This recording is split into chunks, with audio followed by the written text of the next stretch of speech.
Hello, I'm Ben, and I have a question. Did Yamaha make the perfect road bike? Join me in a bit. I'll just find somewhere nice to pull up and we'll have a chat.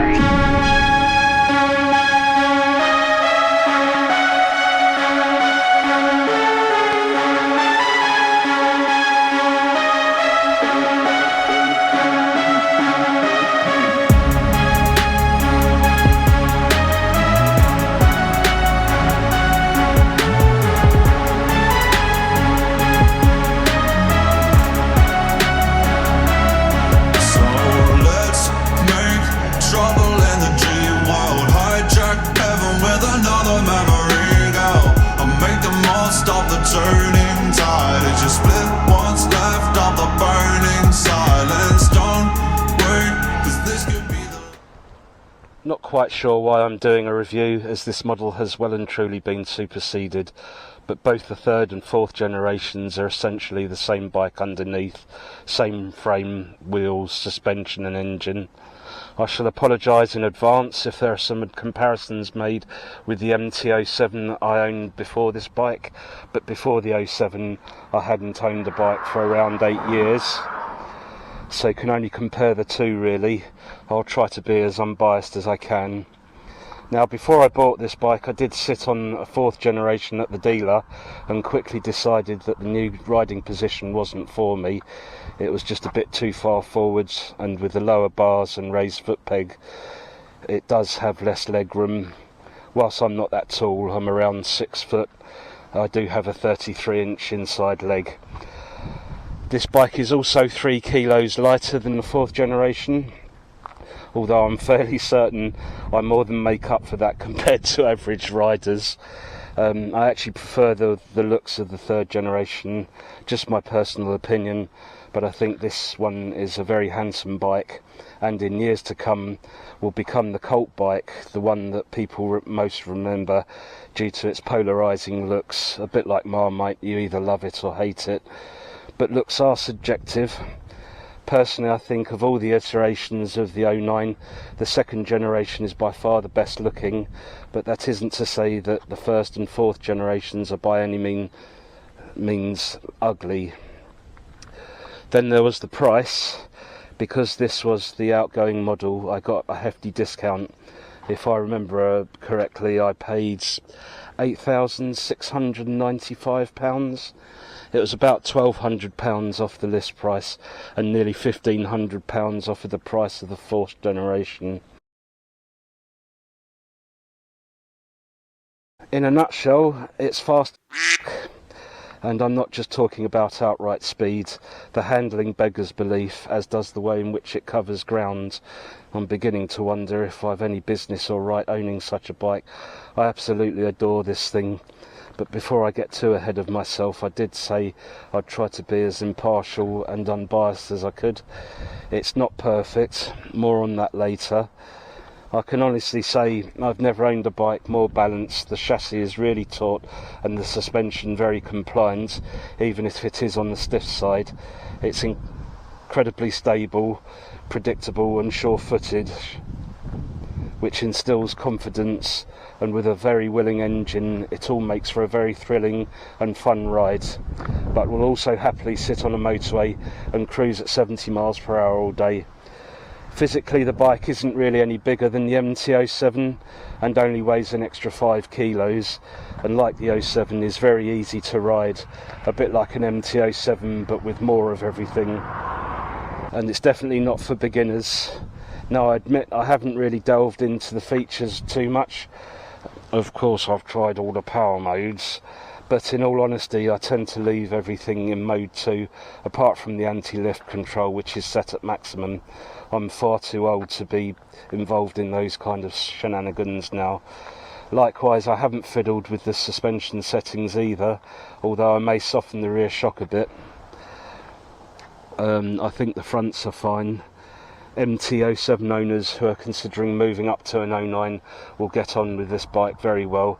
You will certainly notice a few similarities.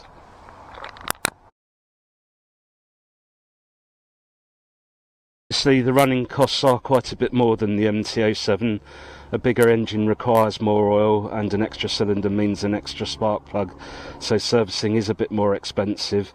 The first one was about £164, I think, and the next one, which is overdue, is £210, which is still not too bad. Obviously with more power it costs more to insure, which is why it pays to shop around.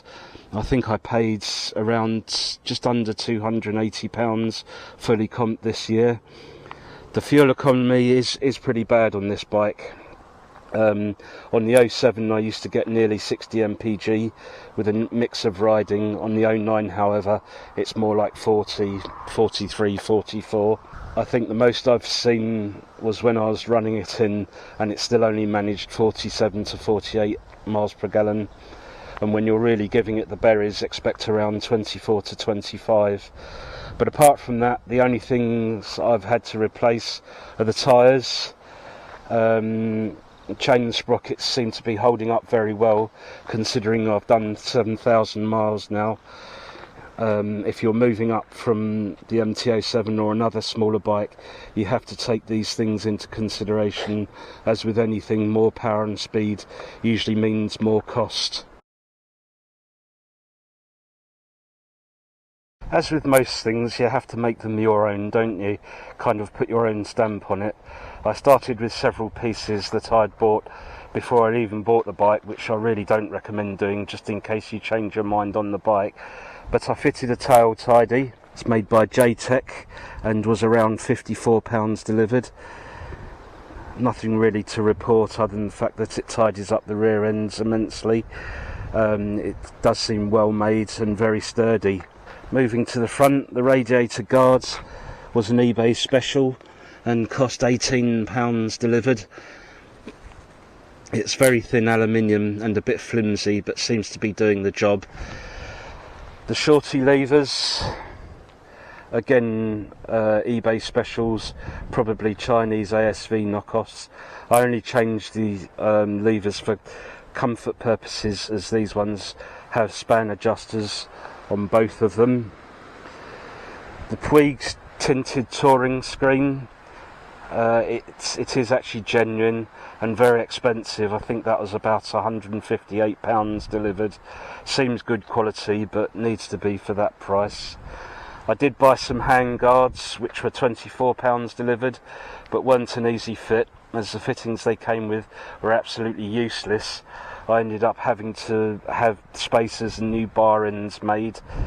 And just the other day I noticed with all this heat wave that we've been having, it's been very hot here, that the perspex that the guards are made out of has actually started to melt. It looks like it's distorted or something. I've just kind of given up with them, took them off and refitted the genuine Yamaha bar end weights there. I did get rear axle sliders, which doubled up as paddock stand bobbins, but I just got fed up with having to remove them in order to adjust the chain, which you do have to do quite regularly on the MT09. So I took them off and ordered a set of proper paddock stand bobbins, as there's actually mounts for those on the 09. They weren't, how much were they? They were less than 10 quid I think, so weren't very much money at all. As they stick out from the swinging arm, they should provide a certain amount of protection should I drop the bike, heaven forbid. Then I got some Evotech frame sliders and front axle sliders, but the fronts didn't seem to stick out very far and they looked a little bit odd as well. So I took them off and made my own with some 54mm skateboard wheels. Then the belly pan, this was £104 delivered. I think it's a knockoff of the Puig belly pan, and whilst the quality of the panels seems fine, the hardware isn't so good. The rubbers under the top hats have perished, all of them, and the centre panel, I don't know if you can see in there, that's actually started to rust. I made the seat cowl myself, which came out okay-ish. I'm not entirely happy with it.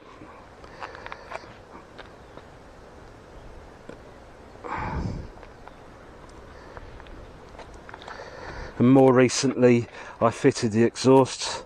The price was fantastic. The weld seams all look very well done. It is made of 304 grade stainless steel, and it's a really good fit, although I did have to remove the bracket in order to align it properly. I think I mentioned this in another video. When you put the bracket back, make sure you tighten the nut and bolt up properly, as it is a main engine mount. I did have to get another end can for it, but all in it was less than £280. The main problem with these Chinese exhausts is that the end cans tend to be very small, which lack resonance, but from the dyno tests I've seen on YouTube, they still make more power than the stock exhaust. I've also fitted the DNA air filter, which again was very expensive, and from dyno tests that I've seen on YouTube, they don't really make a great deal of difference over the stock air filter. The main difference is cutting the snorkels down inside the airbox. That was a revelation. So most of the parts come from China via eBay and were very cheap, and apart from the belly pan, they all seem to be standing the test of time. I like to get a steering damper, as the bike does get a bit flighty, especially under hard acceleration in the low gears. It just sort of cuts out any little wobbles. I've still yet to make a new rear hugger. It is underway, and I'll be doing a video on that soon. I wouldn't mind some black handlebars, and I think I'm going to make a new rear seat cowl as well. There's some things about this one which aren't quite right, like this line here. That was actually supposed to emulate the contour of the seat, and that line is far too much definition. I'm not sure why I modelled it like that, but I'll probably build another one and try and get those out. Then likewise at the back, the line at the bottom here, that was actually supposed to emulate the line of the rear lamp cluster. Lots of traffic today. So I think I'm going to make another one and just tweak it a bit, get it more or a lot better than it is.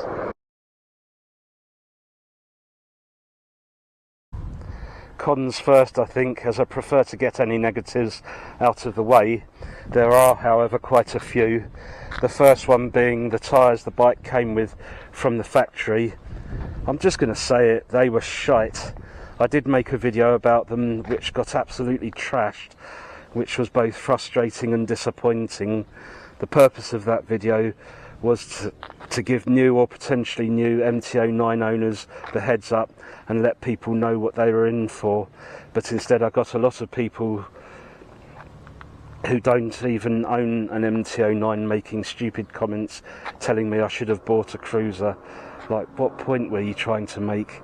Now admittedly I didn't title the video well, but you could tell all the people who were making silly comments hadn't actually bothered to watch the video, or if they did, they didn't listen to what I was actually saying. To give some context, last summer, because of supply issues, my car was off the road for a couple of weeks, and I had no choice. I had to use the bike for those 2 weeks. That's 10 working days. The route at the time was all dual carriageway and motorways, and in that time the tyres completely squared off in 10 days.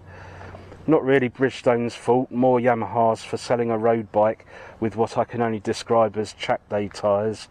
3,000 miles and they were totally spent.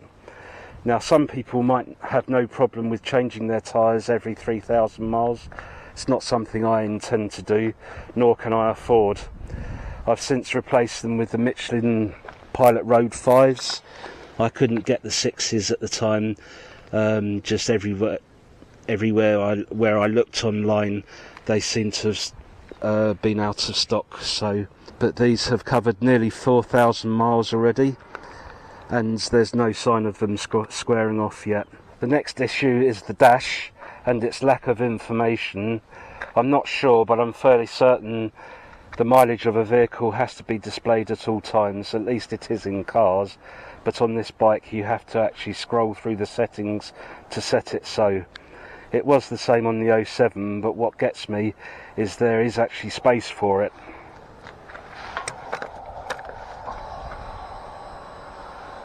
It could quite easily go down here. It would be better if both the odometer and temperature gauge were displayed separately from the trip computer. Then there's the fuel gauge, which is an absolute joke. The one on the 07 wasn't particularly accurate, but it was far superior to this one. Usually what happens is you fill up with fuel and the gauge doesn't change for ages, then all of a sudden it drops to 3 bars before very quickly going down to just 1 bar. It's very unhelpful, and I hope in the future they can do a software update for it. Talking about scrolling, which you have to do via this little wheel on the switchgear here, it's very awkward, as that little wheel doesn't really have much in the way of resistance, and the switchgear in general feels a little bit cheap and nasty, which, given the bike's supposed to be premium, is a bit disappointing. Then there's a lack of luggage space. I know it's not a touring bike, but I can't help think if the seat area was a bit longer, but then it would probably look weird. Then there's the rear hugger and chain guards. I use those terms loosely. The hugger, like on the 07, is far too short, rendering it utterly useless. So if you do get caught out in the rain or end up riding on wet, damp roads, then all crap goes up the back of the engine and rear shock. Then the chain guard is just far too high. So what tends to happen is that after you've cleaned, lubed and adjusted your chain, any excess just flings all up the back of the over the back wheel and the tyre there. The only other gripe is sometimes it doesn't always go into neutral. This is usually an indication that you need to adjust your chain, but it's not really an issue. And the only other gripe is actually the engine. Nothing to do with the way it performs or its reliability, and whilst it sounds good, it's no CP2. I really miss that sound. It's not as tractable either. With the 09 you have to rev it, whereas on the 07 the power's more instantaneous. As already stated, the handling is far and away the best I've ever had, bar none. The rate at which it covers ground is just exhilarating. Makes you feel alive and flatters you. The fact you don't really have to get off the bike in the corners either, just point it where you want and it just grips and goes. The engine is a delight, not that I want to contradict myself. It has great low down torque, especially once you do the airbox mod, but equally has a lot of power at the top end, with plenty of character and a unique sound of its own. It's just that it's no CP2. Then there's the quick shifter, which is amazing. It's an absolute delight. It's so smooth and instant. I've never had any false neutrals or crunches, and it makes for an even more engaging ride. Servicing is fairly easy, and everything is laid out very well. Once the seat and the tank have been removed, everything is readily accessible.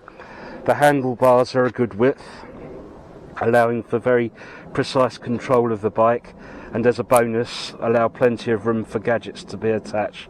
I would prefer them if they were black though. There's plenty of leg room with adjustable foot pegs, which is another thing I've never had before. This makes the bike great on long rides and in town cities. Ergonomically I'd say it's perfect. No, the tank is too small. The suspension is too stiff and there's not a lot of room for luggage. Oddly, the seat is really comfortable though. I should elaborate, it will and does tour. The suspension can be adjusted and there are plenty of accessories available to make it a more appropriate bike for touring, and as I said earlier, the leg room is fantastic. Well, it can certainly do it, but it would be rather expensive. As mentioned, it's not the most fuel efficient bike. Also, the servicing and general wear and tear commuting does to a vehicle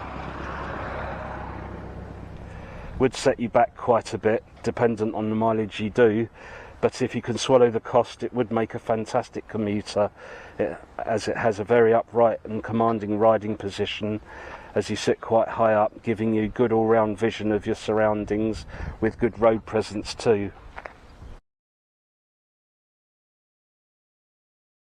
No, the riding position is not for racing.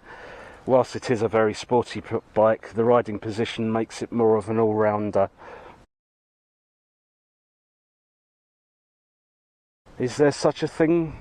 It depends on what sort of riding you do. As I said, rather than being an out-and-out sports bike, I would describe it as more of an all-rounder. And when thought about in that context, yes, it is a perfect road bike, especially at this price point. Like the 07, it isn't perfect at any one thing, but does the majority of things very well, which makes it perfect. I just can't see why you'd need any more than this bike has for the roads. But here's the kicker. Because it's so good and so fast, it's all just a bit too, well, easy. I find myself really missing my old MT07. Mainly the sounds, but also the way the engine performs and how it needed more rider input to get the best out of it. I can't help but feel this bike lacks rider involvement compared to the MT07. Now, don't get me wrong, I love this bike, and with all the rider aids and technology, it's an amazing bit of kit, but I may have to invest in another MT07 in the future, hopefully as a stablemate. Well, quite simply, I didn't think that I needed it, not to mention that there weren't any left.